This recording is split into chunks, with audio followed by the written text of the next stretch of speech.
Okay, let's go! First game in our second semifinal here today, everybody. We are on Infernal Shrines. Feel the heat against Laubers Fanclub. It is the Ice Cold Cup by Chili Mountain that we're heading into again. So, ready for a little bit of action between two top teams here. Darknock playing today too, so I'm already looking forward to that. Yeah, I gotta call out Wit here. Wit is host today, and the first thing that he asked before we started, so both teams say like, hey, we're ready, we're good to go, and then Wit comes in and is like, Khaldor, are you ready? And I was like, what is this? Is this the first time that you're in the game? Like, for European players, it's a little bit weird. As a caster, you always have to be ready. Nah, generally speaking, if as a caster, you are not ready when the players are ready to start the game, something is seriously wrong. So you are the one that they should literally never pay attention to. If the players are ready, you have to be ready. If you're not ready, that's your problem. So, heading into map number 1, it is a best of 3 series that we're looking at right now. We have our first map, again Infernal Shrines. We saw the same pattern also in the first semifinal. Again, the ban against Medivh. This time it's not Hazops that they're worried about, but of course you got Ultralisk on the other side, and therefore you want to ban that out. D.Va gets banned too. We've seen a higher priority on her. In the first semifinal she has been banned and played. We have also ETC banned, and we have Zarya taken out. So pretty much Svamgorda has already been target banned, and Lauber has been target banned a little bit. Meta, of course, also still supports those heroes, but there's a few bans that you might not have seen in the past. For example, Zarya doesn't necessarily get banned out every single game, but Svamgorda and Laubers Fanclub in particular, they're really playing well around that hero, so that ban makes sense. Again, you are always limited. There's always games where at the end of the game, there's people coming in and asking like, hey, oh my god, how could they not ban this or that hero? And it's pretty simple. You can only ban 3. So at some point, you just have to make a choice of what you want to get rid of, what not. But we have again Zul coming in for Feel the Heat. They really like to play around that. We have Wit currently on it, and I don't doubt that they're going to play around that a little bit more. Svamgorda gets actually his Chromie here, and we have Urel taken, which leaves also Imperius open, interestingly enough. So we still got a couple of heroes that have a huge impact in the meta, and that have not been taken yet. So a bit of a different setup here for them. And let's see how exactly Feel the Heat is going to counter that. Are we going to see the old man, for example? Nope, Jojo. And Dainu on Junkrat. Alright. Now we know, of course, which team is in the grand final already. So this match will decide who is going up against them. But, well, on the bans now, what else are we going to get? I mean, if you're going to go up against Blade, you might as well... if Blade, he's either going to play Deathwing or Leo if he gets the chance. You have Blaze out as well, so those are the 3. But usually on the priority, we got one of those. So they ban out Zeratul because they're a little bit afraid that Dainu is going to push Junkrat over to one of the other players, and then instead Zeratul comes in. And you need to, of course, be a bit careful with that. Dainu is one of the best Zeratul players that we have on the European server. Definitely one of the top 3 here, together with Tai and Nick, I suppose. But let's see what eventually is going to be taken here by Blade for the offlane. Leo would be great. He offers you quite a lot, especially in the wave clear. Can put pressure on the tank, whatever that's going to be on Lauber's side. But of course, Blade is also someone who plays a ton of Deathwing and really likes to play that hero too. Malfurion gets eliminated here. There's also one of the series I feel where we could eventually something picked like Tracer again. But let's see what the Fanclub is going to take here. It's actually cool seeing the Fanclub too. I mean, Lauber has been taking a little bit of a break, but he's playing here now again. So that's kind of neat. He's been also playing in some of these in-house matches that I cast recently on the NA server. Here we got Lauber with Diablo, so wall stuns are incoming. And this is... like, people that watched HGC religiously will remember that. Deckard Cain, Diablo, and Urel were for a long time a huge staple on the European scene. I think that combo went 19-1 or something. Whenever you got those 3 heroes in a draft, you pretty much won the game. So it was absolutely incredible. The meta then at some point changed, but up to that point, it was literally just this double frontline with the support from the back that obliterated everything. It was just insane to see that back then. Blade gets picked, Blade picks Tychus. They're going to swap things around a little bit, but we also have Ana coming through. So we have Tychus as a bit of a tank buster. I'm going to try and take Diablo down here, and of course Urel as well. But that leaves us with the last pick, and, well, let's see what the Fanclub is going to throw in for this one. They need, of course, to have a bit more damage. Ideally, also someone that can get sustainable damage out there and not rely too heavily on cooldowns. Unless they want to go for full bust. And there's a Tracer pick. There we go. Tracer comes in. We got the cavalry, ladies and gentlemen. Infernal Shrines. Map number 1. Should be a fun one. Our first map in the best of 3 series here at the Ice Cold Cup by Chili Mountain. Laubers Fanclub against Feel the Heat. Game on, everyone! Our first map, Infernal Shrines, is live, and on the left side, Dainu on Junkrat. We got Yasu on Anna, Wit on Johanna. Ultralisk is the one playing Tychus here today, and Blade has now been put onto Zul. On the right side of the map, we have the contender. Laubers Fanclub with Henning on Deckard Kane, Svamgrotta on Chromie, Rutsu on Tracer, Lauber on Diablo, and Dartmorg is playing Urel in game number 1 in this series here. So, time to party. Yeah, on level 1 for Tychus, we got the dash coming through. Tychus is always super interesting when he's in the game. I mean, Blizzard was trying to change him a little bit, and he still gets played against big hit point tanks quite a lot. You can obviously also get Odin in for any kind of objective. It's pretty much one of the things that has been done even in HGC for a long time. The North American teams were really fond of playing an Alexstrasza with Dragon Queen or Tychus with Odin, and roughly after you get 20 stacks towards the objective, you pop your ult, and that transformation is going to allow you to do a lot of work, secure the objective normally. And that for a long time has been pretty much like the draft pattern that we've seen in those cases. But either way, as all of this is now coming through, we have on level 1 for Chromie the Time Walker's Pursuit over here. We already have our Tracer just hunting around on the map, trying to see if she can maybe get something done here. Anna, of course, also helping out with the camp. And now after the 1 minute mark, that's usually the time when we're going to see the fight over the third camp at the bottom of the map. Up to the top, Gladiator's Medallion breaks the setup from Zul. And yeah, Urel is able to get away. So with the Bone Prison coming in, that could have been a kill, but Gladiator's Medallion is of course in play. And if you skip the patch or two and you don't know what that is, Gladiator's Medallion is Blizzard's new approach at a Nexus anomaly. So what they did is they gave every single hero an unstoppable, so to say cleanse. I mean, again, it makes you unstoppable. And you can only use it once every 5 minutes, so it's a 5-minute cooldown. Unfortunately, it's not reflected in the UI just yet. Blizzard is not going to include it in the UI anyways. I mean, we pretty much know that. I don't really care about esports. But we still have Ali, for example, working on it, and he is going to incorporate that eventually, and then we can use that for as long as the anomaly exists, because hopefully they're going to shut this thing down after that duration. Players not really being too happy about it. Not really something that we necessarily need there. But yeah, either way, we got on level 4, the bigger they are, standard talent to take on Tigers, of course. They want to try and burn Diablo down as quickly as they can. You lead in with any kind of stun when Diablo is at full HP. Let's say Johanna sets it up, or you have maybe Anna or Zul coming in, and then you burn the hero down as quickly as you can. And the finishing touches are then put in by the rest of the team, but that's normally the setup that you're looking for. So right now, we have already a bit of pressure against Lauber at the bottom of the map. He needs to be careful. Dodges out on the sleep dart, that was important. If he gets hit by that, he likely goes down. But with the first objective now up, and both of the teams taking topside, their Shaman camp, this is going to be the fight here. This time we see Ruby on Deckard Kane. Henning goes for the talent here. Shrine is active, and only Urel is up at the top. So Laubers Fanclub is delaying the battle just a little bit to give Urel time to clear out the top Shaman. That could help them with pressure against the camp. The problem is that Chromie gets totally racked over here. Gladiator's Medallion, oh no, she doesn't stand a chance there.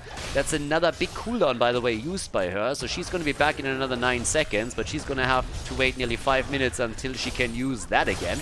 And that is ending all the ambitions of Laubers Fanclub to take the first objective. Feel the Heat is going to come in for this one and take it easily. There's at least a talent advantage for the fan club, but let's be honest, this is not going to last long. In just a second or two, we're going to have talents on both sides for 7, and that's going to help them to push down here at the bottom. So already, the level 7, we got the Relentless Soldiers here for Tigers. And they bait the Punisher over the wall, try to do what they can with the defense. The wall will fall, and then it's a bit of a question of what's happening in the middle and up at the top, because I don't think that the experience that's currently being gathered by Feel the Heat is getting them too far ahead. But with Wit now coming down, they might just get a little bit more damage in than expected. wall is not gone, by the way. It's a 4 versus 4 for now. And Svamgrota is still trying to get some damage in, but Anna is safe. Anna is able to get away. She was under quite some pressure in the last fight, but is still able to make it out here. And Zul and Urel are now rotating on the map. It's pretty even in experience. A slight advantage again for Feel the Heat, mainly through the objective they just won.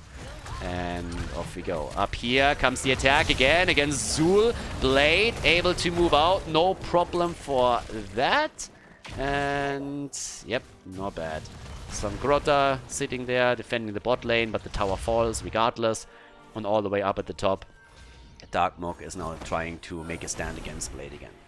A little bit of a skirmish back and forth. The camps are up, and we're going to see the exchanges here.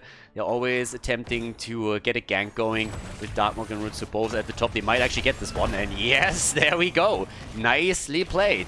The Bone Prison still comes through, but the tower is just not able to get the counter kill. Just not enough damage on that thing.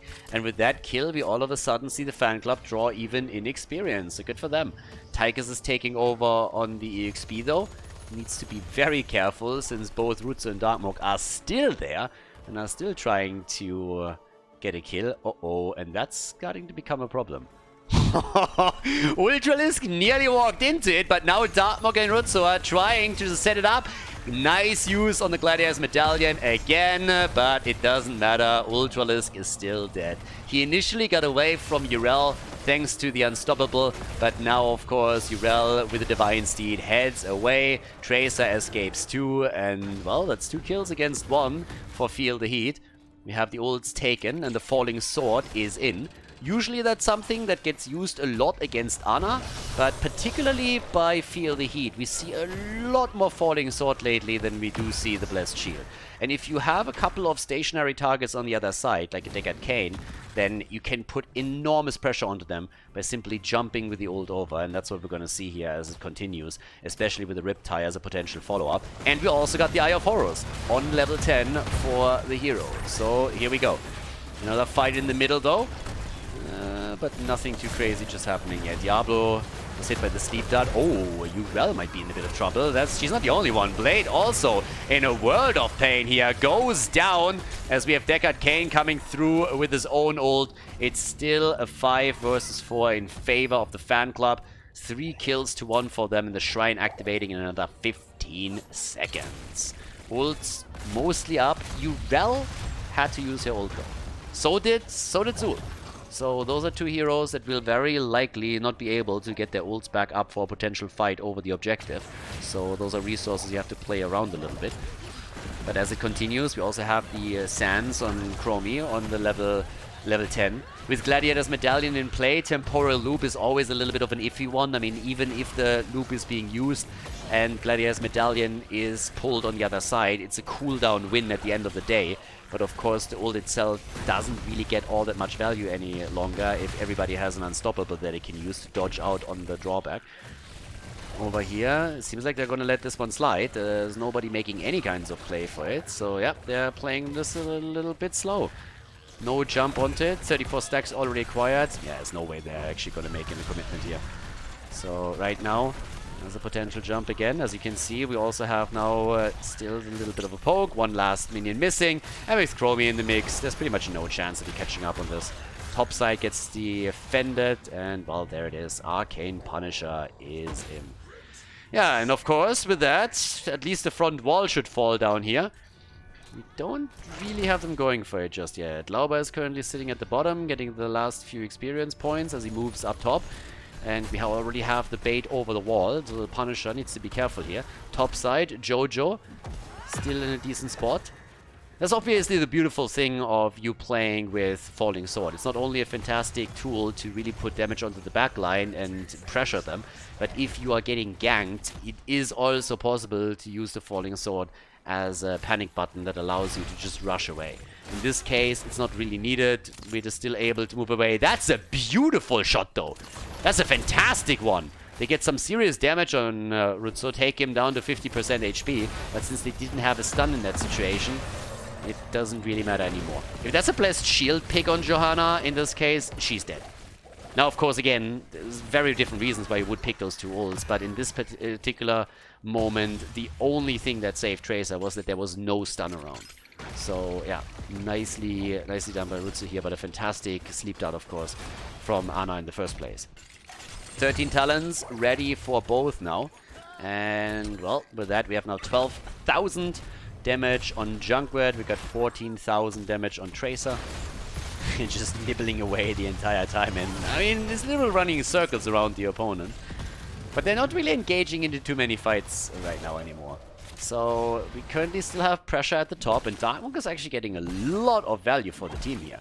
Zul is now rotating up, but look at all the damage that we're seeing. And this is a problem. If that fountain goes down, that's a disaster. The next fight is actually at the top. And look at Tracer. Tracer is actually trying to create a little bit of space for Darkmonk. I'm very surprised that he didn't get the last hit in here.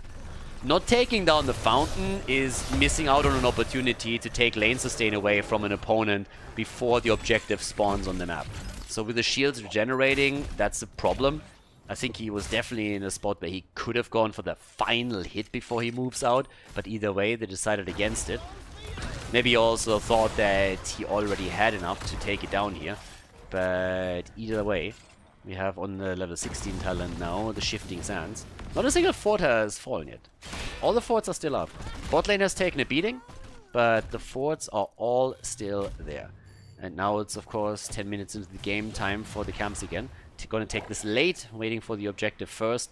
But again, it's a top lane shrine this time, so it's not like those shaman camps are gonna get that much done here. So currently with the move through the middle, it's just like the hope to maybe get a quick kill here at some point. Someone moves through, but right now, it ain't happening yet. It's a little bit of a slow approach. Both teams, of course, would like to have level 16 for the fight. And in another 25 seconds, we're going to see that. Laubers staying around quite long here. I mean, they had vision. He's going down. Can they really save him? You gotta be fucking kidding me. They actually saved Diablo. A lot of cooldowns burned here. Even the falling sword had been committed to, and he just walked out of it. Just looked at it as like, yeah, no, sorry, I died this dying thing and I don't really like it. It's not really for me, I suppose. So he just walked away from it. But that could have been a kill against him. Now, of course, he is fully stacked on his baseline. So he would be back within a few seconds. But it's still, you can't really lose a hero like that just before the fight starts. So here comes the move towards the shrine. Jojo still needs to wait another 10 seconds before her falling sword is back. But this actually looks really good already for the fan club. Now they go for Diablo again, trying to attack the tank here. Here's Odin as they're committing to that. Tracer with the bomb. And the Riptire is putting a bit more pressure onto Lauber himself. Chromie, on the other hand, is in a lot of trouble, but Deckard Kane with a save. Here's the jump, and Lauber goes down. Diablo, he will be back. Ana won't. Ana down, and they are looking for kill number 2. Blade gets pancaked as Urel jumps in, hooves first, and takes him apart. That's 2 kills to 1, and Diablo, thanks to the souls, is back to business. The fan club with 5 kills to 2, and in the middle of the map, Rutsu tries to connect the bomb and misses, just hitting one of the minions instead. Darkmonk, a bit aggressive. No problem for him, though. Needs to move back as Tychus was also threatening to just turn it and kill him. But of course, the top shrine, that's pretty much a done deal right here, as they're easily going for the objective. Urel has moved down to the bottom, gets some more experience for the team, saves the fort, at least for now. And things are looking spectacular at this point for Laubers fan club. Feel the Heat is in a bit of trouble. They're going to start losing structures now. They will be able to take the bottom fort if they want it. And in we go. Sizzling attacks, of course, on 16 for Tychus. Top fort has already fallen. That means that this entire setup is now moving towards the keep wall and trying to get a bit more work done right here. Bot lane very likely going to fall. Urel has to go to the top to help out. Make sure that's going to be a 5 versus 5 once that it happens. It's actually busy in the middle right now, so they might not commit to the fight after all. If Urel abandons mid lane and goes top, though, they will lose the bottom fort. So it's a question of how important that is to them. But I don't think they will be able to save it. Wall is destroyed. Punisher is nearly eliminated. Urel moves down to the bottom for just a second. Realizes it's absolutely mute. And therefore, just abandons that again. Situation as is. After 14 minutes, we have 5 kills to 2. We have a structural advantage for the fan club. Albeit a small one. And still see them slightly ahead in experience too. So definitely a game that's still salvageable for Feel the Heat, but there's a lot of pressure on the boys in blue right now. 25,000 damage for Tigers, as he's been able to get the minigun through a couple of times against Diablo. He's the top damage dealer in the game. 23,000 for Tracer, who's just been zipping around all game long, needling that damage in. Doing a great job on that. But with this, yeah, already starting to ping Lauber again. Be careful, bro. He, of course, wants to get some souls back, but there's the sleep dart. Dino wants to follow up, but doesn't get it. And at the bottom of the map, they're making a play for Blade. Blade is in trouble, gets the mastery out, and that's a kill. That's a kill right there. Clean kill, clean setup. Blade gets obliterated. But that's exactly the kind of play that you want to make. You isolated target. Ooh, beautiful setup by Junkrat here. Really nicely done. But I think Darkmok might get away here. Uses the medallion and is still getting wrecked. Well played. The counter kill against the red team. But they are still pressuring the fort and are nearly taking it down. Even forcing the ult out of Ultralisk here. Lauber also isolated and he goes down too. Dino with a couple of really neat plays as he's just getting those mines through time and time again. Push them out of position. Now we have nearly level 20 for the fan club. But of course, let's not forget that the blue team is starting to catch up in experience pretty quickly. They will have their own storm talents in absolutely no time here. 4 kills to 6 right now. And some decent setups in this game. I mean, let's just take another look at the kill that we just saw. Right over here, this is where Diablo started to rotate down. And just look how they isolate Blade and start this entire setup.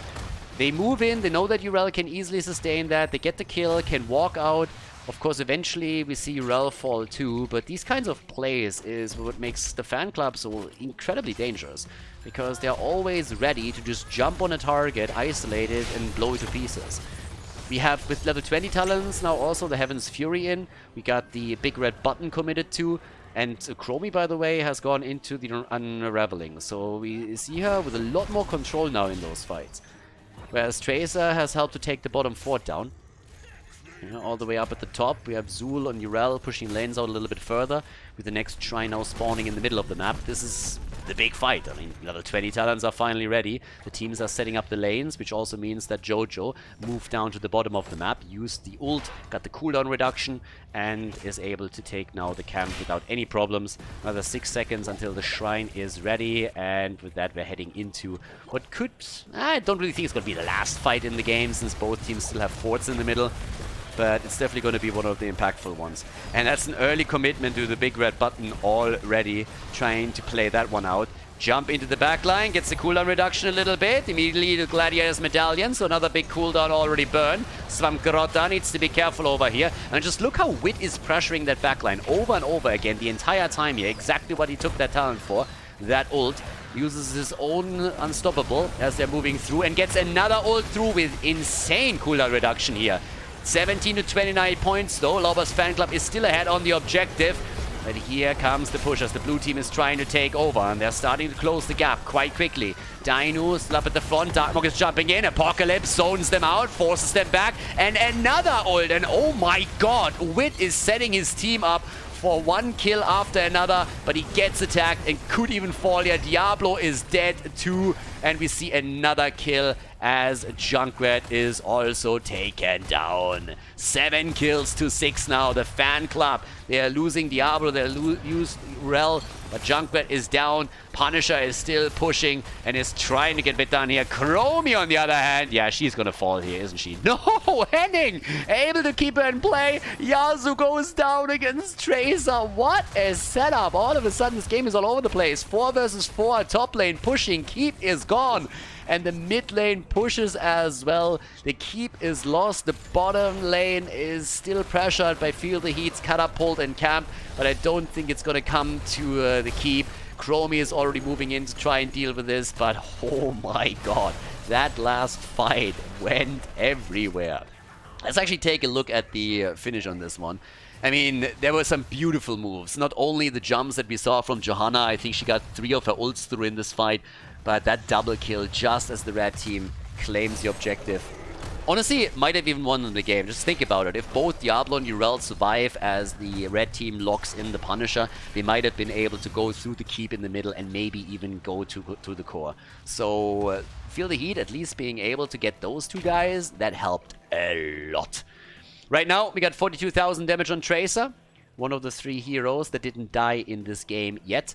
We have 150,000 siege damage for Jojo, who also hasn't fallen yet, with 40,000 damage on Tigers. So, there we go. Top side, that's where Urel sits tight. You have every single fort eliminated on the blue team, and we still have them with absolutely no control over the top lane. That's a huge problem. It's a massive problem. Problem for multiple reasons. First of all, there is still a fort for the red team, which means that every single lane or every single wave now spawns a catapult, whereas there's no catapult pressure whatsoever for Feel the Heat on the top lane. The next problem is that we're looking at the next shrine spawning at the bottom of the map, the farthest away from the top as possible. So if Laubers Fanclub, if they play their cards right, they could push the lane out a bit and create a ton of pressure here. It's one of the reasons why Feel the Heat is really trying to pressure this and force a fight before the objective spawns, but that was shut down pretty quickly. Junkrat and Jojo both commit to their ults. Low cooldowns, granted, also thanks to their level 20 talents, but they need to try and set something up here. This could be really difficult as the game continues. Top side, as you can tell, is already pushing. We're 20 minutes in, so if those catapults make it towards the core, that's going to be a huge problem. And that's what's going to happen eventually if the next objective spawns, and there's going to be a long and drawn out fight over that position. So right now it's not an issue, since they can easily sacrifice the time to send heroes topside and push this out. But they really have to push that lane out hard.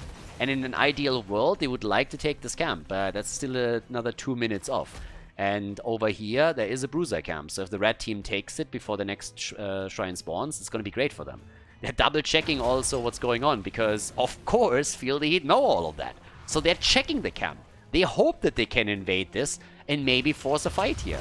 For Laubers Fanclub, the best course of action is to simply not engage into the fight right now, wait for the objective to spawn, make sure the top lane is pushing aggressively, and then try and delay the fight over the objective for as long as possible. If they do that, eventually there's going to be a situation in the game where Feel the Heat has to rotate someone away from the objective, or accept that they are going to have catapults on the core that potentially do a lot of damage. Because right now, first catapult is in, second catapult is on the way, and the camp has also been taken. So this is a fight that should be ended quickly by Feel the Heat, or they're going to run in trouble. They immediately go for the big red button here, and now we have the red team still dodging around this a little bit. They want to delay this for as long as they can. Already, Riptire's coming out again. They're trying to go for Dibbles a little bit. Darkmook is taking control. Wall stun. Wit is losing quite a bit of hit points. Third catapult has now spawned topside and is slowly making his way over, by the way. And down here, Yasuo is also taking a lot of damage, gets pushed into the APOC, but the grenade topping him up a little bit more. Dino low! And Dino's in trouble, so is Anna. All of them are all of a sudden in trouble, and the top lane situation hasn't changed. 26, yeah, there's the kill. Junkrat goes down as Chromie is able to get the kill in, and the top lane is now pushing towards the core any second. Down here, they go for the objective, and it seems like the blue team might actually be able to get this done. 38 stacks against 13. The core under attack any second right now. Wit has to jump out. They get the objective, but they have to retreat right now and try to save their core. With 2 catapults on it and a third one moving in, there's not a lot of time left. Yeah, they have to retreat. They can't push with the objective. They lose a couple of points on the core. It's not a lot. It's only 6 of them, but it means that they cannot push with the Punisher that they just locked in. Nicely done here. Actually, nicely done by both teams. For Feel the Heat, it was really important that they take the objective and that they can defend at the top. Whereas for the Fanclub, they were able to defend this, and catapults will of course scale as the game continues. So in an ideal world, the Fanclub would have been able to take the objective too and then push this harder or get a few more kills. But they're pretty much walking away from this with both teams. I guess they're both not really too happy about it, but they haven't really gotten into a worse spot or anything. We have 9 kills against 6 overall. Topside, if the fort eventually gets taken out by Feel the Heat, that would be great. That would give them a little bit more wiggle room with the occasional catapult spawn on every third wave. But yeah, the game is very, very back and forth right now, and we are 24 minutes in at this point. So everybody is still hoping for that one kill, that opportunity. Maybe a sleep dart from Anna, a follow-up with a good mine from Junkrat, isolating the target, using the bone prison, jumping onto it with Jojo, getting a quick kill. And of course on the other side, always these attempts of Tracer to move into the backline, get someone destroyed, maybe Urel jumping into. So tons of stuff here going on, that both teams are trying to play it safe while at the same time looking for that opportunity. Right now, Darkmok is still defending the top. The camp has, of course, earlier been taken. There's quite... Oh, Junkrat, no! They go for the camp and the rat is down and they want more. The APOC setup. Laubers screws it up a little bit as they're trying to go for the play here. Jojo is trying to jump out. Wit might be in trouble here. They get more damage in. And Wit is able to escape. They have only 4 heroes on the map, but both lanes are pushing. They got at least the objective. Now they lost Junkrat. He's going to be down for another 35 seconds, but the bot lane has to be defended against. Thankfully for the fan club, this wave pushes in before this can lock on to the keep. So they will be able to defend this completely. Now, there's also a little bit of a silver lining on the side of Feel the Heat. The next objective spawns topside, which means that the commanding position that the fan club has right now on the top lane doesn't really matter too much. What is a problem is that the fountain is still in play for the red team too. Because with that, jumping out again, Jojo using her panic button. But with the top fountain, if that doesn't get destroyed before the objective spawns, it just simply means that the fan club has an opportunity to fall back in the middle of the fight, tap the fountain and then re-engage. That's definitely something that Feel the Heat doesn't have. Or of course simply pre-tap. Use an ability before you go in the fight, even if you're at full HP, tap it off and the overheal is going to help you as you engage into the battle itself. So we are looking at an actually fantastic first game between those guys. Yeah, well right now, what else do we get? We got the Shrine, already called. Now, of course, they are hoping to get a bit more pressure done here. 1 minute for the camp. And it seems like they're trying to commit to the bottom keep and maybe even take the top fight a bit late. Yeah, Chrome is already trying to sniff this one out. Late is at the bottom of the map. And where are the Hearthstones? Yeah, not all of them. Only a few of them are retreating. It's a bit of a gamble of Feel the Heat, and right now it kind of backfired because Chromium was already holding the position. What does that mean? It means the blue team has a disadvantage at the top as they're trying to engage into the Shrine. That said, they did a very good job the entire time when they're fighting over the objective. But now Svamgrota slows them down. Nice! That's a freebie on the 20 points that we now have for the fan club. There's the jump on Deckard Cain again, the old man. But still, there's a big wave pushing towards the core. Let's not forget about that. There's a couple of catapults in this too. Shouldn't be able to end the game here. But we'll see how much damage they can do. Because this is starting to become problematic. That's 3 catapults and a shaman camp. I think Feel the Heat outplayed themselves a little bit in this one. They're losing out on the objective now. With that feint that they used at the bottom of the map that backfired so hard, and they couldn't even fight for the Punisher because they had to defend their core as well. So they kind of outplayed themselves here. That's gonna be rough. They have to bait the Punisher into the middle and try and defend it there, and hope that there's no pressure at all for the fan club to go for core. And we're 27.5 minutes into the game right now. So this is tricky. The bot lane is going to eventually destroy the keep of the fan club, but I'm not quite sure if they can defeat this Punisher here. They're trying to bait it in the middle. They're actually doing a great job initially, but the red team is already on the core here, and the fight is on. And this is the fight for the game. They go for Deckard Cain, and he's down! Cain is down! That's actually the first step here for them. Bottom keep is, by the way, about to fall, so if they can hold the core, that would be great, but it's not going to be easy by any means. Tracer is about to die. Diablo is low. Tracer down. Diablo down. Guys, they can hold this. Can they? I don't really know. 20%? Nah, there's no way. There's no way. Chromie is dead. They get all of them. The catapult. Someone has to kill the catapult, but it's too late. The fan club with the lead in the best of 3 series.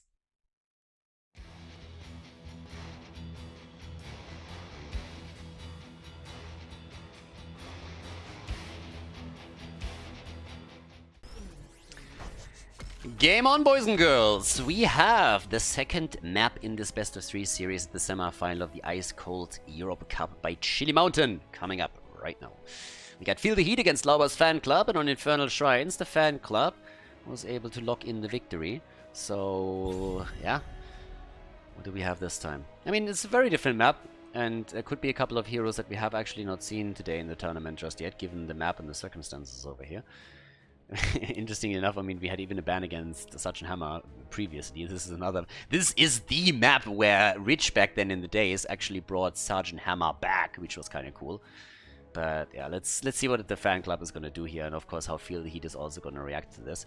On the last map, I gotta say, they look good for a long time, but it was just a back and forth, and towards the end, the situation on the map was a bit better for the fan club, and they took full advantage of that, so kudos to them. But as we're heading in, there is the Junkrat ban. Yeah, Junkrat is really good here. Dino was already super annoying with Junkrat on the last map, so not something that you want to go up against again. Especially since all of that displacement around the fight over the objective can be super annoying and lead to a quick kill too. But let's have a quick look of how exactly we're gonna see the bans come through. I mean, D.Va has been mainly banned or played so far, so she has a huge involvement at this point. Chromie gets banned again. This is of course another map where she gets lots of values and she can just poke from the distance the entire time. And I gotta say, I mean, you might not be able to really get a lot out of the temporal loop, but if you can trade the temporal loop against the Gladiator's Medallion, that's always a win on the cooldown, of course, that you get with that. So that's actually not too bad there either. But let's see. There's the Medivh bans. They're targeting Ultralisk. First pick is, of course, on the side of the fan club. And now one of the bigger questions is, will D.Va this time be banned out again? Or are we going to get a chance to see her in action once more? We saw her in the first semi-final in one of the games. She was banned in the other. Was actually banned now twice on Infernal Shrines, but made it through on the second map. Not so in this one. Okay, D.Va, yeah, nothing for her. She gets banned out again. Poor girl went from being not played because she was useless to getting not played because she's all of a sudden useful. So, yeah. Situation didn't really change. The reasons why that changed, but that was about it. Okay, so, first pick. Garrosh. Alright. Yeah, which leaves us with Urel up, with Imperius up. So, that's a lot of frontliners that you can already take here. Urel has been an absolute pest the entire time. You have a goat infestation, pretty much, in the Nexus. And Darkmook would probably be happy to lock her in again, but I really don't think that Igor's gonna get the chance this time. So let's see. Yeah, there's first of all. Yeah, okay, they go for Imperius and for Zul. So they actually leave Urel up for now, which means she's still a possible pick here. And she is pretty annoying on this one too. I mean, Urel just has great zone control in general, and she can really put pressure onto any kind of backline hero too. So we could see her again here. But the Imperius setup together with Zul is already super strong because, again, Imperius is Imperius. We don't really have to talk too much about him. Zul allows you to get a lot of wave clear in, and the big fights over any kind of objective are also pretty neat there. Swamgrotta gets his Zarya. Okay, so Zarya comes in. That's actually going to be super interesting now on the damage side. She was banned out on the last one, so that was a situation where Feel the Heat just said, like, yeah, we don't really want to deal with this. Now they don't have another choice, so let's see if that's useful for them or not. But yeah, they have to deal with this somehow and break through the shields here. Alright, when it comes to the bans, yeah, there's the Urel ban. Again, it's a bit of the trade-off, right? So if you want to take your Urel, you have to take it in the first rotation, I suppose. Because if you wait until the third ban comes and the hero gets obliterated. I'm actually a little bit surprised that she wasn't picked away. But now that we have our last ban coming in, you look over to Ultralisk. You already banned out Medivh. I mean, he's been playing a lot of Karrigan. Not really sure if they're too worried about that. But if there's a Karrigan on top of what we're seeing here, there would be a lot of CC that they can still use. Kind of doubt it a bit. Tracer instead. They are looking at Dino and they're saying like, alright, Zeratul, Tracer, what could really be a combo that is going to wreck us here? So they get rid of Tracer real quickly, but that keeps us with the double pick, and Dino is the wild card. I mean, he is going to be the one that obviously is playing the mobile assassin if they decide to go for one. And with Tracer now being eliminated, he could still play his Zeratul, of course, if he really wanted to. A little bit doubtful at this point, but well, we get Cassia. And he's actually one of the, honestly, in a competitive game, the most stacks I've ever seen was Dino playing in Volskaya Foundry with Cassia. I think he had 160 or 180 stacks towards the end on the level 1. Now, it doesn't mean that he has to go for the stacking here, but he's done it in the past, and he had some insane stacks. He had really, really solid damage on those Lightning Furies. So for like a top level play, that amount was pretty crazy. Alright, we get Blaze this time for Dark Morg since he can't get Irel, and we have Svangrota on Jaina, meaning that Anna's nano boost and the shields on Zarya is going to put her into a prime position to get the damage numbers out. And what else are we going to get here? Ultralisk, he's the last one missing. And what is he going to get? What are we missing actually on the end? I could actually go for more damage now too. Maiev! Ah. Ultralisk Maiev, of course. Little brain fart here on my end. We're set, ladies. So, we got Maiev, we got Zul and Imperius, and Anduin is coming in together with that. And on the other side, our Zarya combo that was actually denied in the last game. It seems like this time it's actually going to be Rutsu who plays Zarya, since Svangrota is going to jump on Jaina. And with that, we have map number 2 coming up. Volskaya Foundry, next map here in the semifinal. Game on, everybody! Feel the Heat against Laubers Fanclub. And Feel the Heat is going to look for the win here, of course. If they want to stay in the tournament, well, maybe not in the tournament, but if they want to have a chance to take first place, then they need to win 2 in a row now. We got Yasu for the blue team on Anduin, Wid on Zul, Blade on Imperius, Ultralisk on Maiev, and Dainu on Cassia. Lauber for the red team is playing Garrosh in the second game. Volskaya Foundry, we have Rutsu on Zarya, Svangrota on Jaina, Anna played by Henning, and Darkmorg is playing Blaze. Yeah, what's actually happening with Ultralisk here, I'm a little bit amazed. This is game number 2, and so far he hasn't disconnected once. I mean, this is actually kind of crazy. Apparently someone got a proper internet connection and nearly died here, but Anduin comes in and saves his ass. So yeah, nicely done by Yasu. Ultralisk is alive, and that little brawl that we saw in the middle of the map is without any real consequence. The stacks on the side of Dino, as I said, he had an insane amount the last time that I saw him with Cassia on Volskaya Foundry. Let's see if he can repeat that again today. They're already starting to jump down here a little bit. Yeah, with 20 seconds missing for the camps to come up. Maybe try and force a bit of a fight here. Talking about forcing fights. Ooh, Ultralisk topside. Barely escaping, as he was once again thrown in by Lauber here. But already a very aggressive stance in the early game by the red team, as they are starting to look for kills here, trying to establish a dominant position on the map, and so far they're doing well with it. Now, of course, the camps are now up on both sides, and that means that it's time to lock in a couple of items. Yeah, we got over on the right side. It's kind of cute how Garrosh is trying to help out here. Someone should help Blaze on the other hand, because he is also a little bit low, but maybe they overstayed just a tiny little bit. No, not quite. Okay, still good to go over here. Yeah. No kills here. A little bit of an aggressive early game. No kills that we can see just yet. There's still a rotation towards the top. Normal setup. Both teams with their turrets. And of course now the focus of attention is pretty quickly shifting towards the support camp, as both teams are going to be trying to lock in the third item for themselves. This is also a situation that gives Dino more opportunities to get stacks together. He's sitting at 8 right now. Wid is a bit low on his main tank Zul here. As Blade is this time playing Imperius. They are trying to go for the item.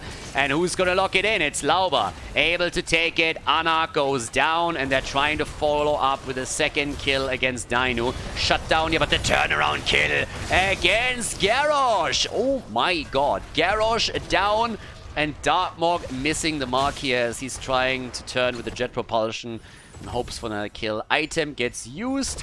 Yeah, and that was actually a pretty cool trade between the two teams here. So, yeah, with this little setup, as you can see, the counter kill against Garrosh, but he used the item before, so it isn't lost.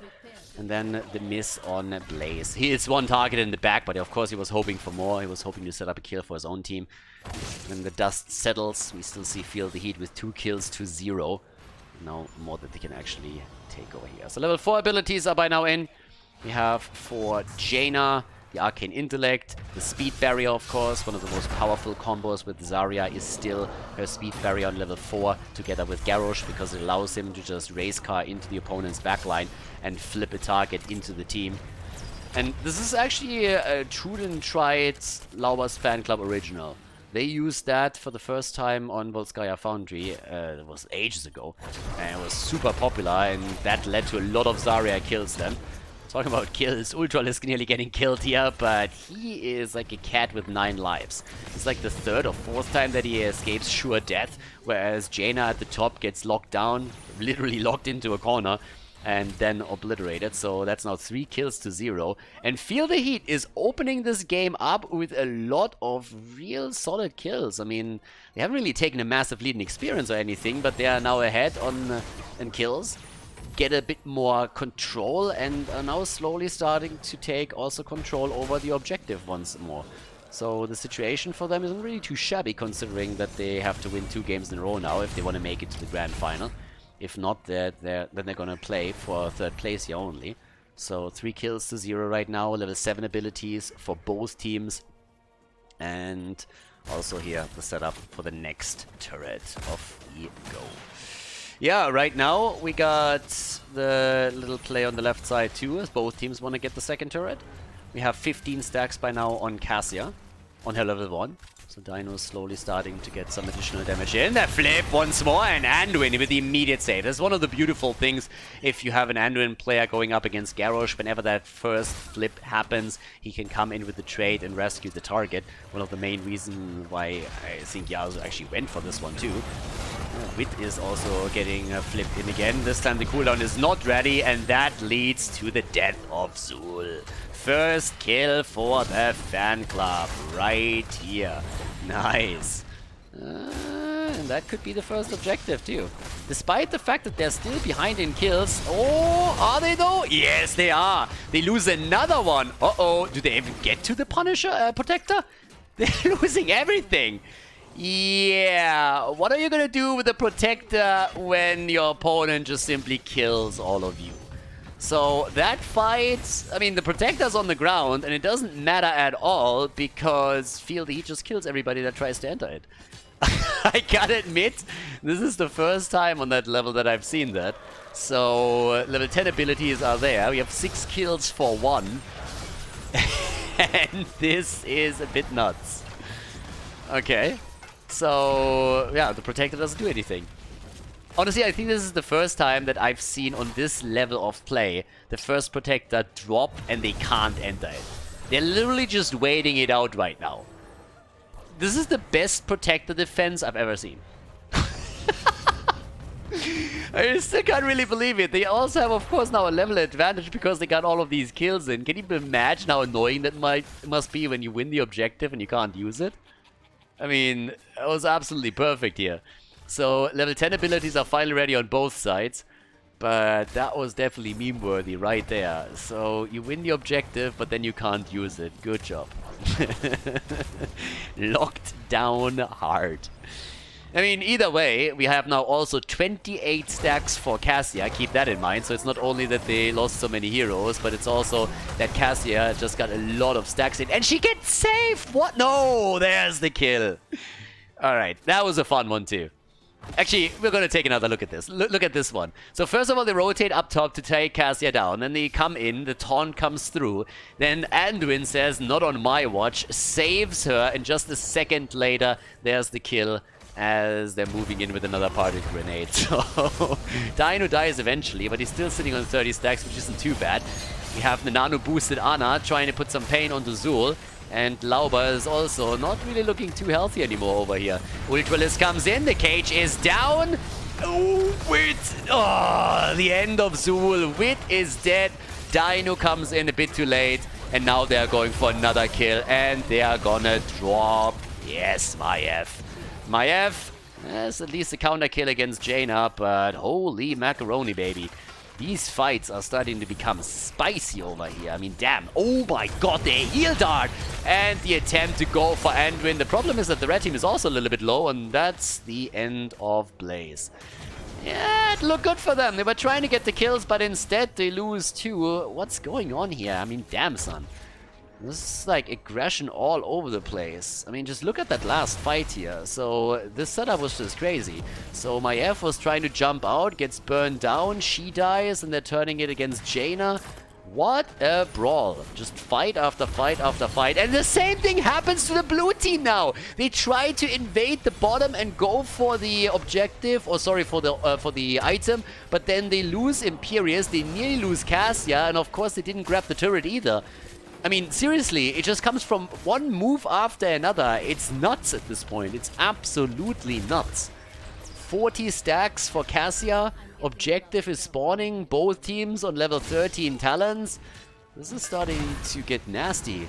I mean, it's 9 kills to 5. I mean, we have 14 kills and we're only 8.5 minutes into the game. So, what's happening here? Damn. They're going for the camp. So they're gonna grab now the one to the top right, top left, of course, the same picture, unfolding in front of us as Ultralisk is starting to go for the control. We have top side, a little bit more pressure by Lauber, who with the speed barrier is trying to move forward, but Blade doesn't step out far enough. But the objective control, at least initially, goes to the Fanclub. Now they are still a level behind, but since there's no risk really of level 13, that's the thing. Ah, and there it is. I've been asking earlier already what's going on with Ultralisk over here, since Ultralisk didn't disconnect once, and then in game number 2, there it is. The disconnect is there. Honestly, that is just the perfect proof that it's really Ultralisk playing the hero. The thing is, Ultralisk could never account share. It could never happen. You always know that it's him when those lags are happening right there. So at this point, we're just still sitting at the bottom, just to give us a bit of an idea of what's going on there. The good thing for the blue team is how much control they already have over the bot lane. Them taking the fountain down here is actually huge, because it means a third objective is going to be advantageous for Feel the Heat, unless, of course, the Fanclub can come back and also take down the bot lane fountain here. So there's another thing. A little bit of a play here in the middle against Darkmog. That didn't really do anything. Another flip against Blade topside, though. He's not the only one. They're trying to go for Dino as well. The turn attempt, the cage, and the kill. 1, 2, 3, and Dino survives. Dino survives. Easy triple kill. And now the 4th hero falling. 13 kills to 5. Absolute domination in the team fights right now. Yeah, that was just another great move, and they use now the position on the map to instantly go into the middle and take down the fort over here. 4 heroes are down. They have a 2-level lead now. They're 8 kills ahead. They go for the fort. They have Imperius at the top. Maiev is dealing with the top fort. They have full control over pretty much the entire game here. The Fanclub is incredibly behind. They're losing structures all over the place. The bottom fountain has already been destroyed. And with this big of a lead, we could even see Feel the Heat try to go for keep here. They are in an incredible position right now. Absolute incredible position here. Well, let me take a quick look at what the damage output here is. 36,000 for Cassia. Dino crushing it again. And is the Fanclub really going to try and fight here? Can they? That's a bit of a ballsy move, but I mean, at this point, you gotta pick a poison, right? If you take one fight, but Lauber gets blown up within half a second. The nano boost the Jaina doesn't do jack shit over here. Swamkora is trying to do what he can, and he's leading the damage on his team, but he's just not able to get the kill. So now with 92% already accomplished, Ultralisk is eager to get the final touches onto the objective. But this is getting nasty. Anduin, by the way, is the only one that hasn't died yet, which makes perfect sense, since the best defense that Anduin can muster is running away as fast as possible from any fight that is happening in the vicinity. That's what he's known for. So since he's never really close enough to the action to be in danger, he is, of course, still alive throughout the entire game here. It's called the French defense, and Anduin is an absolute master at it. Yeah, obviously they're going to go for keep. What else are you going to do? The bottom fort has also been eliminated. Zulus, by the way, still pushing the bot lane. Lauber over here also down. And yeah, they are speedrunning it hard at this point. I mean, yeah, that's 15 kills to 5. They still don't have a level 16 talent. They're 3 levels ahead right now. The keep is gone. And I guess they're going to try and go core if they can get another kill at least. Maybe not. Maybe a little bit too risky. Why risk it? If your opponent wipes you on the core, then it's a bit of a different story, but yeah. So, well, we got Numbing Blast in, we got the active reload over here, the camp is taken away now too. And with that, I mean, how do you get back into this? The only thing that the Fanclub can hope for is now forcing a fight at 16 talents and dominate it. Literally the only chance they have. Nothing else that's left to them. Sleep darts. Not even that setup works for them here. And yeah, they just can't do anything. The problem is, of course, that Feel the Heat is very unwilling to give them that fight. Why would they? All they gotta do is wait until they have level 20 and then play around the advantage again. They already have the structural advantage. They have still fountains on every single lane. There's absolutely no problem for them to hold this. That fountain here is gonna play, in a potential fight, a huge role over the bottom, but even outside of that, they have item control. Level 20 is gonna be there.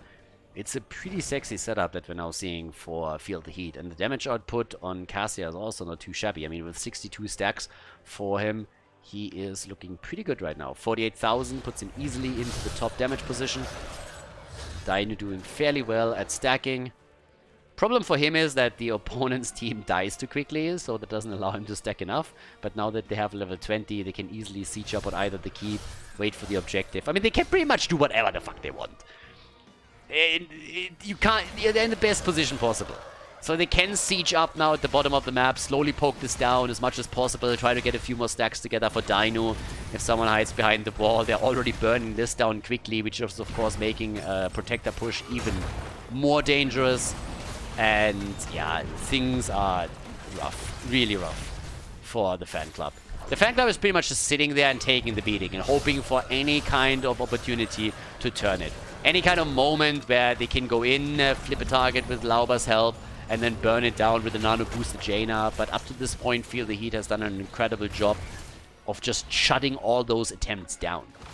And yeah, the poke just continues. And let's not forget that there's also a top lane that pushes consistently against the core now. Jaina has to actually split off, and she's now visible on the map, which allows Feel the Heat to move in immediately and at least poke a bit more damage in. And they don't even have to win it right here. If they take the keep down or at least poke it down, then they can just wait for the objective and try and win with that. So the pressure is really on the fan club to turn it around at some point and try and force something here, and that's not going to be easy. Top lane catapults are soon going to be on the core. Thankfully for the fan club, it's kind of early in the game still, only 15 minutes, so it's not like they're scaling hard.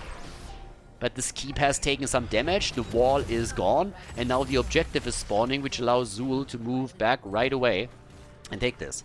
And there's of course additional stacks now for Dino as well. They still have the 2-level lead, they still have the level 20 advantage. And therefore, they can also commit to the item camp. They have 2 turrets. There's currently no item for Laubers fan club. And since they had to send Blaze topside to make sure that those catapults don't end up at the core, it's a 5 versus 4-2. So, Laubers fan club is just sitting there taking it. They can't do really anything. I feel they have to fight now. There's obviously always like the two schools in those situations where on the one hand you're saying, okay, we have to take a bad fight eventually, let's just take it now when they don't have the objective. The other logic is that you try to get level 20 so that you at least have it for the defense. But I'm not sure if they have the time to get level 20 before the defense is happening. So that's a big problem now. Camp at the top gets claimed. They are already moving down to the bottom and start to take the keep down, and the faster they burn this down, the better for the protector push. And that protector is going to come in eventually, and the keep is likely going to be completely destroyed. Or they're going to get this one. Catapult is going to end it.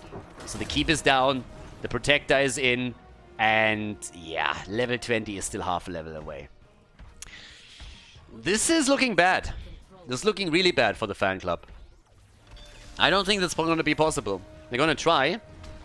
20? It's close. We should get it with the tickle experience in just a moment. You still don't have it. Quick picks on the talents are going to be super crucial here. And they don't have it as the fight starts. 20 isn't there yet. Now, finally it's there. And they pick it as quickly as they can. But a couple of tools have already been used. And Lauber is down.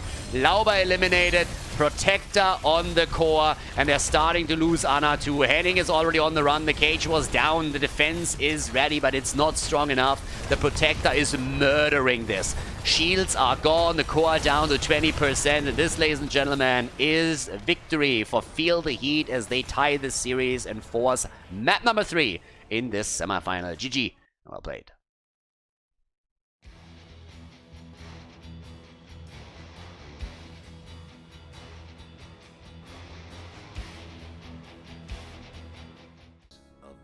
Doom. Towers of Doom, game number 3, the final map in the best of 3 series here in our second semi-final. Yeah, let's get ready to rumble, everybody. One of these two teams is going to make it to the grand final, and the other team is going to fall into the third place decider. So we had two very, very different games so far. The Fanclub got a little bit wrecked on the second map. Let's be honest about this for just a second. But right now, we got ETC banned immediately. Towers of Doom, of course, one of the fantastic maps in the map pool where you can always have big comebacks, even if initially you lose out on the early game or even the mid game. Late game can change everything on this map. Now we have on the third map, the third ban against Medivh. Chromie gets banned again, and that leaves us with the question, is D.Va going to make it through the ban phase, yes or no? This is the 5th game that we actually have today. So far, D.Va was banned 3 times, played once. Now the big question, are they going to let her through? That's the big one. D.Va, yes or no? What are we looking at here right now? Now, with Towers of Doom, you could also see a bit of a global focus, depending on what the teams are going to try and go for here. But time will tell. There's the Zool ban. No Zool, D.Va is open. D.Va is actually open, and let's see what we're going to get her. Insta-pick. Bam! Ready to win. Oh, Toxic D.Va over here for Blade, apparently. Going for the green tint right now. Yeah, so we got D.Va in our third game. If I'm not mistaken, she actually won the last one. So at least today she has a 100% win rate. Let's see if that continues. But how exactly is the fan club going to counter that? I mean, if you ban out Zool, and at this point in the game, you know that D.Va is going to be picked. So I guess they have some kind of strategy around that. They might go... Ooh, I love it! Abby! Yes! Slap him, baby! Slap him! Nice! We got the Slabatha in-game. And we got Greymin. So a good copy for them already. And the Abatha setup. For the late game, that could be really cool. But of course, the question also arises immediately how they're going to play around the entire D.Va setup that we'll see for Feel the Heat. Because you can go for a little bit of displacement, so they can simply deal with the bomb here. Dino and also... Well, Dino on Cassia for the second time in a row now. And in addition to that, we also have Yasu with Lucio over here. Alright. Okay. Let's go and check this out. I'm intrigued already. I'm already a fan. We got D.Va on one side, we got Abyssal on the other. Like, I'm a happy panda. Jojo gets banned out. And what's the last ban for Feel the Heat? Because, I mean, right now you still can ban out tanks. You could ban the support here, depending what you're afraid of. I mean, anything that really combos off well with Abyssal is, of course, a little bit annoying. So, yeah. Yeah, Abyssal gets pretty much banned here. It's a little bit of a weird setup. If you don't feel that your opponent has an Abyssal playstyle, then you usually don't even go for it. But against Abyssal players, it's been more or less an insta-ban on this map here. A huge map, have a huge impact, can get the side so going. There's the ban on the support is already kind of hinted at. I mean, again, Rhaegar, if he comes in with a quick... if he comes in with a quick Bloodlust, for example, when you have a double Grain. Can you imagine a double Greymin with Bloodlust? I mean, holy shit. So yeah, that would be... nasty. But either way, there's our quick double pick on the red team side. Muradin, dwarf action, okay. And Stukov. Muradin with an Abatha symbiote is also annoying as hell. Like, absolutely annoying. So, they have already 2 heroes that can really benefit from the symbiote a lot. So, we'll see how this is going to pan out right now, because things are looking pretty fun. I like this. That was actually a really, really fun one. Last 2 picks are coming in. So Ultralisk and Wit. Do we get Maiev again? Yes, we do! And we get Tyrael together with it. That's of course the beauty of having the medallion these times. You can self-unstoppable... You can use the unstoppable on yourself and then get the ult out. So it's pretty much a guaranteed sanctification. And that together with Maiev's Cage can be pretty nasty. Now, how D.Va fits into all of this, we'll see. She can definitely create a lot of space, but that is already a fun setup. Guys, this game is going to be good. We are looking at the 3rd game in a best of 3 in the second semi-final of the Ice Cold Cup by Chili Mountain. And there's Zeratul. Zeratul with Abatha and Greymin Abatha. This is getting spicy, guys. We're heading into Towers of Doom. Map number 3 with a pretty sexy setup. Let's see which team takes the win over here. Let's go. Prepare Game number 3, the final map. Which team makes it to the grand final? Which team loses out on that opportunity to win the tournament and will instead end up in the third place decider? We have on the left side Dino for the blue team, on Cassia, Blade on Diva, Yasu on Lucio, Wit on Teriel, and Ultralisk is on Maiev for the second time in a row. On the right side of the map, though, on our map here, we got the fan club with Lauber on Muradin. He's gonna love that symbiote support. Rutzo's gonna love that symbiote support for Zeratul. Henning on Stukov, Svamgrotta on Greymane. Copy time with Darkmok himself rocking Abathar. It's Sladathar time. Slap him, baby. Slap him. Off we go. Level 1, the pressurized glance right away. Of course, in the early game, that also means that you have only 4 hit points in a fight. Which means that this early in the game, you gotta be a little bit careful with this. But yeah, Abathar teams have always been terrifying. I think Abathar is one of the heroes that marked one of the biggest differences between European and North American meta for a long time. European teams, especially in the times of HGC, very much so respected Abathar. Heavily banned the hero out on big maps because of all the value that he can give you. Whereas in North America, Abathar was mostly ignored. For most of the time of HGC, North American teams didn't really respect Abathar enough and oftentimes paid the price also at bigger tournaments. But in Europe, the hero was always a huge deal. But it's also a hero that is very... It's very characteristic if your team is an Abathar team, yes or no. So that's always the gamble that you have to make on bigger maps. And Cursed Hollow, we see that sometimes too. These days, Abathar doesn't get banned out as reliably as it did before. Oh, Lauber shut down right there. Beautiful boop by Lucio, making sure that the jump did not go over the wall. But Abathar, with the help on the pressurized glance, was able to keep him alive. But still a bit of a spicy moment here that could have turned against the Muradin player. So we got 6 stacks already for Cassia. And Cassia, of course, is now also in a situation where, at least initially, she is probably not going to get as many stacks through as she usually would be able to, simply because there's the additional hit point missing, the additional body missing in the game. But that will change later after we have level 10.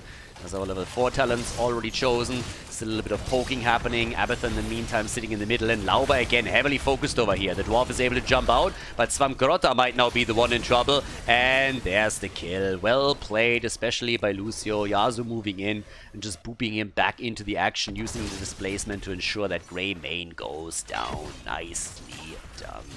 So, we got on level 4 the Thunderburn, so we're going to see the healing static on level 13. We got again the full-on setup with Cleave that we're getting here.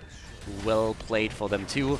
And the aggressive jump at the bottom. This is one of the cool things that you can actually do when you're up against an Abathar team. You just ruin them in the early game. And with Muradin now falling in the bot lane, pretty much getting converted already, that's exactly what happens here. But then again, Zeratul is back to business and he wants to go for Ultralis, but they lose him too! Zeratul is dead as well. Maiev with the big boy plays over here. Nicely done. Really well done. So that is a lot of damage on the bot lane. 3 kills to 0, a 1 level lead, and this is exactly how you play this out. Well done for them. So if that can continue, it would be great, but there's a massive amount of shots fired already. We're down to 30%, or 32 points. We get at least 4 shots fired on the other side. So far, so good. But just look at the pressure down here at the bottom of the map. This is actually looking fantastic for them. So yeah, real good job. Early level 7, level lead, bell tower conversion. That's how you try to play against an Abathar team. You pressure them while they don't have the level 10 ability. But as I said in the draft, this is a map where you can always make a massive comeback. If you make it into the late game, you always have the opportunity to turn it around. We've seen it so many times. Teams that were down to 1, 2, 3 points on the core and still turned the game, even against opponents that had 25 points or more, by simply controlling the map, controlling the late game team fights, and then taking it from there. So the question still remains, can maybe a few of these pumpkins also be escorted in, or are they able to poke those out? Rutsu with Zeratul jumping in, jumping out. Abby has to help out. Maiev in trouble, and Ultralisk is dead. Ultralisk is down. Abathar still sitting topside and soaking some experience with his body. Always body soaking. One of the most important things on Abathar. at least in the earlier stages of the game, but this kill was actually worth a lot right here. Okay, so far so good. Abathur still pushing out the top lane a little bit further. They are trying to catch up in experience. It's not going to be easy for them, but they're still going to attempt to do that. And it seems like they're just checking if maybe this camp is being taken as well, which currently is not the case. But the next objective has been announced, and it's a single altar. But they try to make the play for Lucio. Lucio, is he going to get out? Yes, he is. Losing the bottom bell tower is a problem. It's a big problem.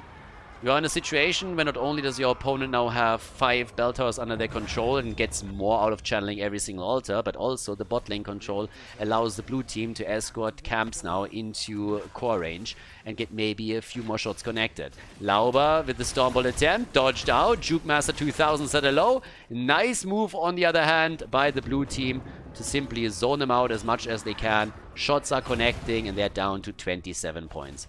We're looking at level 10 abilities any second now though, and that's a big one. So that could really help here. Yeah, a few more shots are getting actually connected. One pumpkin made it through already. The second one makes it through. 25 points. Zeratul is dead, and the third shot connects too, putting them down to 24. The level 10 abilities definitely making it work now for Feel the Heat. And Feel the Heat is using all the momentum that they built up in game number 2 and carried it straight into the third game of this series. And we have 23 stacks now for Dino. Good job for the early game. 6 minutes in. That's a solid progress for him. Bit of pressure here on Blade, and D.Va is down. Yep, Nova playtime for her. Same time now though, the level 10 abilities are finally ready for the red team. And this is really where the Abathur setup comes online. If you get into the late game with Abathur, of course, he is Soma Transference on 13, and the, I mean, depending on what you go for, 16, where you have a few more choices. But Adrenal Overlord, for example, make it incredibly dangerous to go up against either Greymane or against Zeratul. But right now, as you can see, we have a beautiful setup for the red team to take these team fights. But they are under pressure on the macro level, and they have to make sure that they're taking these fights before the level 13 talents, and that they have to also take coordinated ones. Interestingly enough, by the way, we see another Void Prison setup here today. Oh, Pumpkins could make it through again. One destroyed, one makes it through, second one connects as well. Boom, another shot fired. That's 22. But yeah, Rutsu, even with Abathur, not going into the full solo man Zeratul setup, trying to isolate a couple of targets. Works, of course, really nicely also against the Sanctification on the side of Tyrael, so that's another aspect. Oftentimes you see that interaction between Sanctification and Void Prison, pretty much the reason here. Nice! And Yasuo gets out as the copy of Dark Mode is about to get burned down, but that was exactly the explosive start into the fight that we needed from the Abathur setup. But now the copy is eliminated, and Tyrael moved down to the bottom of the map to get the channel through on the altar. They're trying to go for Blade. Tyrael though, the Void Prison. Tyrael gets the shots fired. Yasuo, oh, the shield. But at least D.Va is dead. D.Va dead. Muradin, looks for the Stormbolt. Doesn't have it on cooldown apparently. 4 kills to 2. 17 points on the core against 36. Whew. Yeah, spicy game. And the fan club, they need kills. They need kills so that they can take control over the game, can take the bell towers back, and Feel the Heat is very reluctant to give even an inch. Once again, the fight over the next altar is already happening, and Maiev is just cleaving the shit out of them at this point. All that AoE damage that we see over here, and of course also Cassia putting in even more work. Zeratul is down. Now they go for Lauber, and Lauber is about to die. Double kill, and the channel with another 5 shots fired. A very aggressive setup for the fan club, and it is backfiring hard right here. Abathur is pushing out the top lane at least, so he's able to get that done, but the problem still remains. They're down to 12 points against 36. It is a comeback map. It is a comeback map. You gain some momentum, you are getting a little bit more aggressive later on, and you still find yourself in a good spot. But of course, the last few fights didn't really bode well for Laubers fan club. Now, with the help of Abathur, Swamp Grotta can easily take this at the top, even with Blade around, or at least get close to it. Now that the minions are gone, he's still hightailing it out of there. Doesn't want to risk dying. But down at the bottom of the map, the fights, they still continue. And over here, the idea is, of course, once more to escort this through. And they are doing a decent job on that. Here comes the ult again. All of the pumpkins get super close once more to the death zone. Another 3 shots would already put them down into the single digits. But we're not just there yet. Ooh, Void Prison. 6 pumpkins right now. D.Va on her way. Most of the pumpkins already destroyed as they are fielding the entire 5-man to stop this attack. But Muradin has to jump out, and there's still a couple of pumpkins left. They're trying to take the remaining ones. Lauber gets out barely, but he's able to escape. And all of the pumpkins are obliterated. Good job by the fan club. Was close. Was really, really close. But at the same time, they were able to take everything down. So they accomplished everything that they wanted to do. Abathur had a little bit more soak here on lane and is now moving back with the double altar that is up now. Oh, sorry, the single altar that is spawning at the bottom of the map. They are forced into a fight, but we have level 13 talents, and I talked about Soma Transference already a little bit earlier. It will help those attackers, those assassins, to stay alive much, much longer now.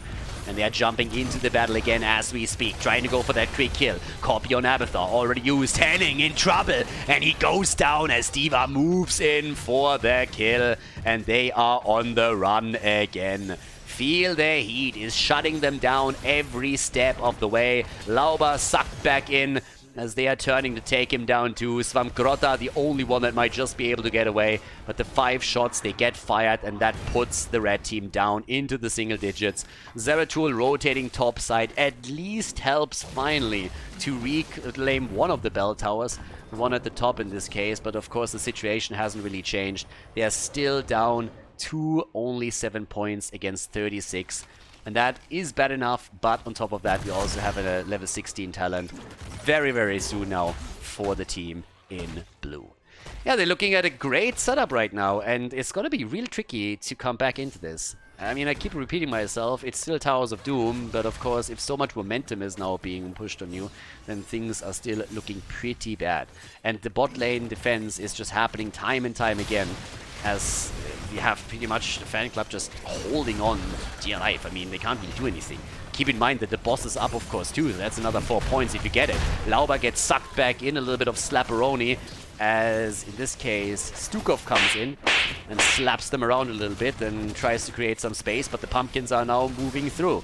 Pumpkins are moving in, and they're just poking them down as quickly as they can. Here comes the copy. They're trying to force the fight right now. It's a 5 versus 5 once more. Bunny hop, as D.Va is trying to hop their way to victory. The 16 talents are a huge problem at this point for the fan club. They're really just trying to get the experience here. Abathur is holding on to the top lane as much as he can and is also soaking, trying to get them the extra talent, but it's a triple altar phase that's coming in right now, and they have to win at least 2 of these altars or it's lights out. It might be 4 points against 4 on at least the bell tower account, but this is still tricky and nasty. Where's that copy when you need it? Abathur is about to come in here.